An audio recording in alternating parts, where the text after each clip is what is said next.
আজকে আমাদের পুকুর থেকে কয়েক ধরনের মাছ ধরা হয়েছে। তো এখানে সিলভার কাপ, তারপর হচ্ছে পাঙ্গাস, রুই আর ছোট ছোট মাছ ধরা হয়েছে। তো এগুলা হচ্ছে পুঁটি মাছ। তো আজকে পুঁটি মাছটা রান্না করব, কিভাবে এই রান্নাটা করছি সেটাই থাকছে আজকের ভিডিওতে। এখন আমি রান্নার কাছে চলে এসেছি। এই যে দেখুন, এখানে হচ্ছে যে আমি মাছগুলাকে কেটে বেছে ধুয়ে পরিষ্কার করে নিয়েছি আর মাছের তেলটা দিয়ে রান্না করব। আর মাছের তেল দিয়ে রান্না করলে এটা খেতে কিন্তু ভীষণ ভালো লাগে। আর এরকম ফ্রেশ পুকুরের টাটকা যদি মাছ হয় তাহলে তো কোনো কথাই নেই।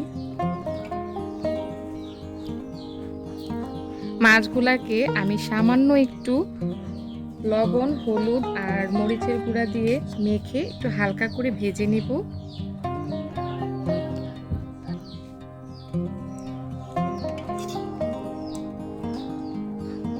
এটা কিন্তু বড় মাছের তেল। এই তেলটা দিয়ে আজকে রান্নাটা করে ফেলবো।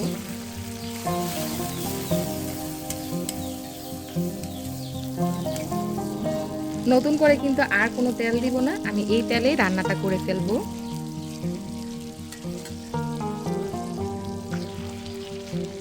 এই যে এখন আমি লবণ, হলুদ আর মরিচের গুঁড়াটা দিয়ে জাস্ট মেখে নিব। অনেকেই আছে যারা কিনা এটা না ভেজে রান্না করে, দুইভাবেই খাওয়া যায়। তো যেহেতু এখানে কিছু বড় বড় মাছ আছে, তো এগুলো না ভেজে রান্না করলে বেশি একটা ভালো লাগবে না। তো সেজন্য আমি একটু হালকা করে ভেজে নিব। আর এই যে দেখুন, আমার চারপাশে কিন্তু কত সুন্দর করে তেল উঠছে।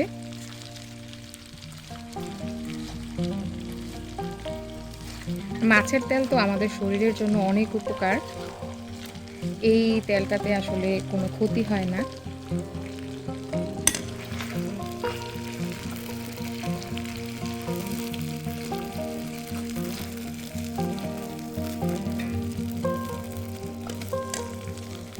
অল্প অল্প করে জাস্ট হালকা করে ভাজবো, আমি খুব বেশি একদম কড়া করে ভাজবো না।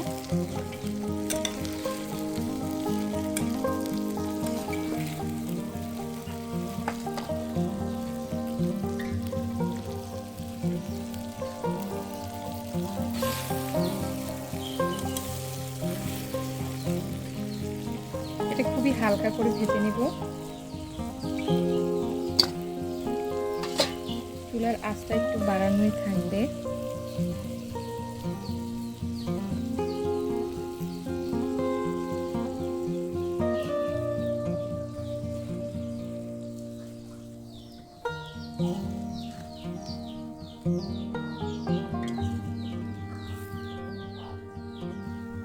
এই যে এরকম হালকা করে আমি এখন একটু ভেজে নিয়েছিলাম, এখন উঠাই নেব।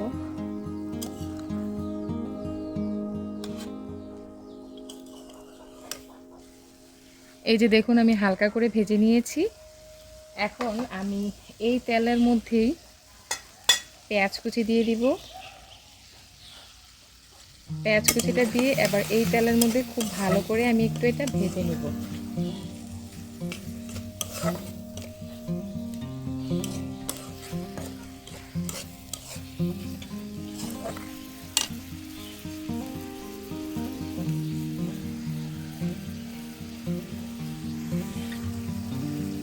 একটু লবণ দিয়ে দিব। যেহেতু মাছগুলা ভাজার সময় আমি লবণ হলুদ দিয়েছি, সেজন্য পরিমাণে একটু অল্প করে লবণটা দিতে হবে। দিয়ে এবার পেঁয়াজটা কিছুটা ভেজে নিব। ভেজে কিন্তু আমি একেবারে মুচমুচা করে ফেলবো না, কারণ এটা আমি টমেটো দিয়ে রান্না করব, তো সেজন্য। এই ছোট মাছগুলা কিন্তু তেঁতুল দিয়েও রান্না করা যায়। তেঁতুল দিয়ে রান্না করলে খেতে আরও ভালো লাগে। ইনশাল্লাহ কোনো এক সময় আমি তেঁতুল দিয়ে এই ছোট মাছ রান্নাটা দেখাবো।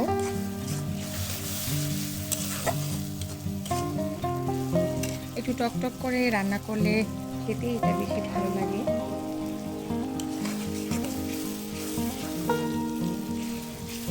পেঁয়াজ আমার কিছুটা ভাজা ভাজা হয়ে গিয়েছে। এখন হচ্ছে যে আমি কিছু বাটা মশলা দিব। ছোট মাছ রান্নাতে খুব বেশি একটা মশলা দিলে খেতে ভালো লাগবে না। এখানে আমি দিচ্ছি রসুন বাটা। রসুন বাটার পরিমাণ একটু বেশি করে দিতে হবে।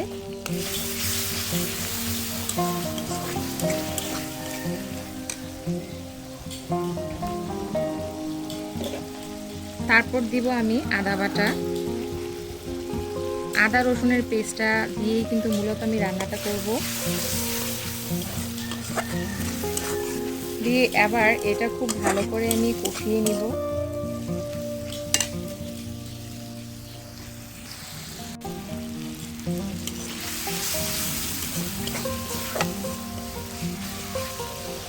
এখন আমি কিছু গুঁড়া মশলা অ্যাড করব। হলুদ গুঁড়া, মরিচ গুঁড়া, ধনে গুঁড়া। আমি কিন্তু এখানে জিরা ইউজ করব না, কারণ এরকম ছোট মাছ রান্নাতে আমি জিরা ইউজ করি না।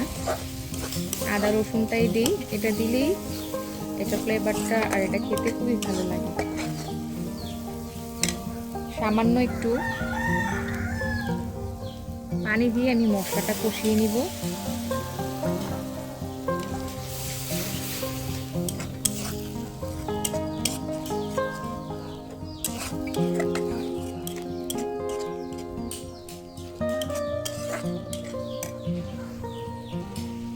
এই যে দেখুন কষানো হয়ে গিয়েছে, তেলটাও উপরে ঢুকে উঠেছে।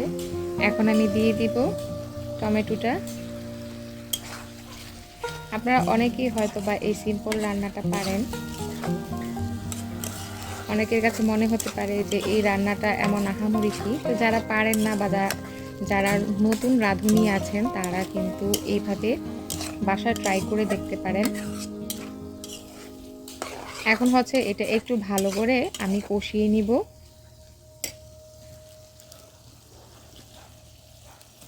আর মাটি চুলা রান্না খেতে কিন্তু এমনিতেই ভীষণ স্বাদ হয়, তার মধ্যে যদি হয় সব কিছু ফ্রেশ টাটকা তরতাজা, তাহলে কিন্তু আরও ভালো লাগে।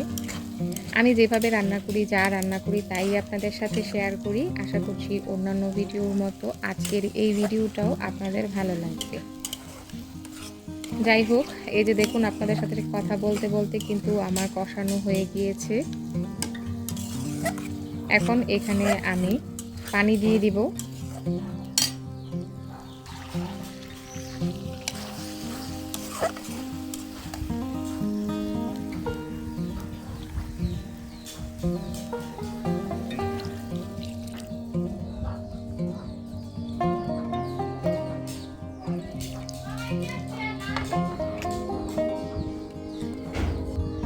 এখন হচ্ছে ঝোলটা একটু ফুটে আসা পর্যন্ত আমি অপেক্ষা করব। ঝোলটা ফুটে আসলে তারপর আমি এখানে মাছটা দিয়ে দিব। এখন হচ্ছে মাছগুলো আমি দিয়ে দিব।